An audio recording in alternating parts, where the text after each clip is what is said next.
Hi everyone, welcome to another video. Just making this video, hopefully it will help someone resolve a problem rather than spending a lot of money at a garage.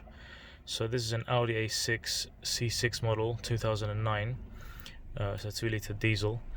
Recently had a problem where when I removed the key from the ignition and turned the car off, the radio would stay on, the headlights would stay on, they wouldn't turn off, and I wouldn't hear the click when I removed the key from the ignition. So it doesn't shut down the car completely.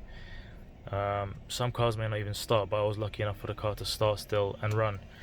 So I've done a bit of research. I thought it could have been the battery in the key. Replaced the battery in the key, that didn't do anything. Done a bit of programming on the key, that didn't do anything. So after some research, I found out that it's the actual ignition switch, which is just in here. It cost about £170, brand new original from Audi dealer. So you could probably get it done yourself really simply, to be honest. All you need to do is to get 2 hooks and 2 picks, align them in here in the air vents. You'll see very small little hooks where you can put them in. They just come down to release the flaps, which is like a lock flap at the top and on the sides.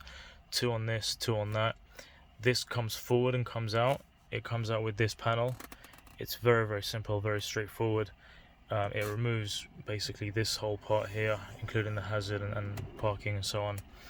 Once that comes out, there are, if I remember correctly, 2 or 4 screws that need to come out, and then it's just a unit about this kind of size. That's the ignition switch.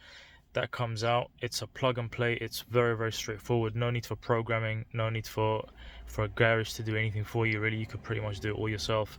Once you remove that, put the new one back in, plug the sockets on the back that you removed from the old one, screw it back in, put this all back on. Your key goes straight in and it works perfectly. Your central locking will be able to work again. Your stereo will turn off when you turn the ignition off. Your lights, everything will go back to normal. Because I even had a problem with my central locking. That's all sorted. Everything is fixed 100%, and it's really simple. Or you could do it yourself, or you could just go to a garage if you've got the money to pay. But this is the issue. Hope that helps. Please do share this video if you find anyone that needs help with it or needs to hear this information. Please give the video a like, and any comments, please comment below and I'll be happy to help. Thank you.